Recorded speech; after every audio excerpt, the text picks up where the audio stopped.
project is called AdaptForChange, and its main objective is to improve the success of reforestation in semi-arid areas, namely in the region of Alentejo in South Portugal, where climate change is going to increase aridity, desertification, decreasing precipitation and increasing temperature. So the main problem that we have identified is that there is a big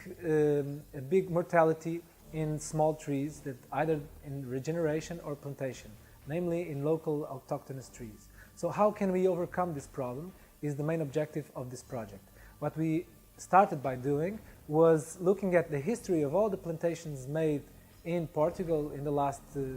dozens of years, and we identified from that point what are the main lessons that we can learn, what are the main techniques that we have to implement to improve the plantations and the reforestation techniques in Portugal. After that, we have identified that we have microclimates in which the regeneration of the holm oaks is much bigger and much more successful than in the south slopes of the hills of the landscape in the south of Portugal. So by identifying this increased success of regeneration in the north slopes, we have created a model in which we have mapped all the zones in the south of Portugal, and increasingly we will do it in all Portugal. We have identified all the zones, all the microclimates in the semi-arid areas in Portugal, in which we can plant with high success trees of cork oak and holm oak to increase its success. So with this application that uses big data, namely solar radiation, climate data, and the digital model of terrain, and so on, we have created an application that any farmer, any person can see when they're walking on the landscape. They can see in which place they are, what's the best place to plant forests and to plant trees with good success. If they are in a place that has no success, that is a south slope, then they have to use additional and complementary techniques to increase the success of deforestation. In this project, we have used a pilot area, the municipality of Mertla in the south-east of Portugal, a municipality very susceptible to desertification and climate change and aridity, where we've used all the knowledge from this project, namely the adaptation measures, our knowledge from the research teams, but also the model that shows us the microclimate potentials of reforestation in this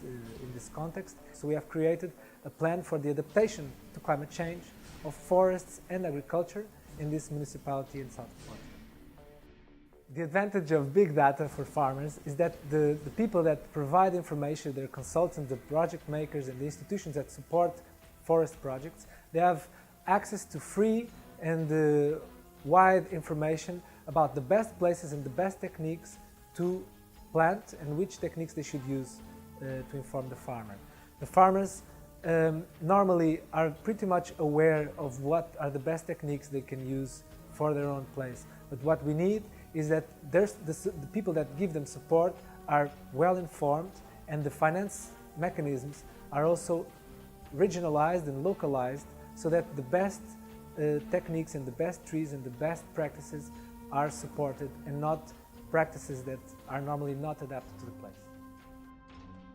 The challenges of using big data and applications that inform farmers, consultants and institutions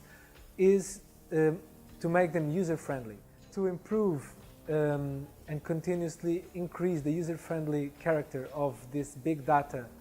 tools, what we need is finance, we need user-friendliness, and we also use to open the institutions for a more localized and more flexible way of dealing with financing and also